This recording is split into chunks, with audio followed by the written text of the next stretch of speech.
समुंदर के किनारे बसा एक गांव धुंध और राज में डूबा हुआ। मछुआरे चेहरे सख्त और थके हुए चट्टान पर बने लाइट हाउस के बारे में बातें करते थे। एक भूतिया जगह, वे कहते थे, जहां जाना नहीं चाहिए। लेकिन यात्री अनजान की ओर खींचा चला गया। उसके अंदर एक सिहरन दौड़ गई। उसने अकेले टावर की कल्पना की, एक उंगली जो तूफानी आसमान की ओर इशारा कर रही थी। वह रात वहीं बिताएगा। बूढ़ी सराय वाली, जिसकी आंखें समुंदर जितनी गहरी थीं, ने उससे विनती की, मत जाओ साहब, यह सुरक्षित नहीं है। उसकी चेतावनी ने उसकी उत्सुकता को और बढ़ा दिया। वह खुद देखेगा। रात हो गई। यात्री एक लालटेन और रस्सी के एक छोर से लैस लाइट हाउस के खतरनाक रास्ते पर चढ़ गया। हवा एक चुड़ैल की तरह गरजी। उसके चारों ओर उसका लबादा लहरा रहा था। लोहे का दरवाजा ऐसे चरमरा गया जैसे सदियों से खुला ना हो। हवा में नमक और सड़न की गंध भर गई। वह कांप गया। उसके ऊपर एक अपशकुन की भावना छा गई। उसने अपनी लालटेन जलाई। छोटी सी लौ बढ़ते अंधेरे के खिलाफ एक रोशनी थी। एक गहरी सांस लेते हुए उसने अंदर कदम रखा। उसके पीछे भारी दरवाजा बंद हो गया। वो अकेला था, या उसे ऐसा ही लगा था। घुमावदार सीढ़ी ऊपर की ओर एक सांप की कुंडली की तरह घुमावदार थी।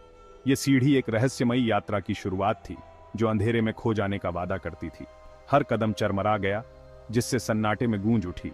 ये आवाजें जैसे किसी पुराने समय की कहानियां सुना रही थीं, जिनमें छिपे हुए रहस्य और भूतों की कहानियां थीं। उसने उन अनगिनत आत्माओं की कल्पना की जो उससे पहले इस रास्ते पर चल चुकी थीं। वे आत्माएं जो अब भी इस जगह की दीवारों में बसी हुई थीं, उनकी कहानियां हवा में तैर रही थीं। एक ठंडी हवा उसके पास से गुजरी, जिसमें फुसफुसाहट की आवाज आ रही थी। यह फुसफुसाहटें जैसे किसी पुराने रहस्य को उजागर करने की कोशिश कर रही थी। कोई नाम, या बस हवा खेल रही है? यह सवाल उसके मन में गूंज रहा था, जैसे कोई अदृश्य शक्ति उसे जवाब देने के लिए मजबूर कर रही हो। उसने अपनी गति तेज कर दी। उसका दिल उसकी छाती में तेज हो रहा था। हर कदम के साथ उसकी बेचैनी बढ़ती जा रही थी, जैसे कोई अदृश्य शक्ति उसे ऊपर की ओर खींच रही हो। उसकी दृष्टि के किनारे पर परछाई नाच रही थीं, मुड़ रही थीं और विकृत आकृतियों में बदल रही थीं। ये परछाई जैसे किसी पुराने समय की कहानियां सुना रही थीं, जिनमें छिपे हुए रहस्य और भूतों की कहानियां थीं। उसने खुद से कहा कि यह सिर्फ टिमटिमाती लालटेन की रोशनी थी, लेकिन उसकी आत्मा जानती थी कि यह सिर्फ रोशनी नहीं थी, बल्कि कुछ और भी था। लेकिन गहरे में डर उसके हौसले को निगल रहा था। यह डर जैसे उसकी आत्मा को जकड़ रहा था, उसे आगे बढ़ने से रोकने की कोशिश कर रहा था। लेकिन उसने अपने डर को नजरअंदाज किया और आगे बढ़ता रहा, क्योंकि उसे पता था कि इस अंधेरे के अंत में कुछ महत्वपूर्ण छिपा हुआ था। भाग 4, बीकन का खौफनाक रखवाला। यह कहानी एक ऐसे प्रकाश स्तंभ की है जो अपने रहस्यमय और भयानक इतिहास के लिए जाना जाता है। वह सबसे ऊपर पहुंच गया। सीढ़ियां संकरी और घुमावदार थीं। हर कदम के साथ उसकी धड़कन तेज हो रही थी। लालटेन कक्ष छोटा और गोलाकार था, एक अजीब सी शांति से भरा हुआ, जिस पर प्रकाश स्तंभ के विशाल लेंस का दबदबा था। यह लेंस, जो कभी नाविकों के लिए मार्गदर्शक था, अब एक भयानक रहस्य छुपा रहा था। यह जीवन में झिलमिलाता था, जैसे किसी अदृश्य शक्ति से संचालित हो रहा हो। पूरे कमरे में एक भयानक चमक बिखेरता था। यह चमक इतनी तीव्र थी कि उसकी आंखें चौंधिया गईं, और फिर उसने उसे देखा। उसकी आंखें भय से चौड़ी हो गईं।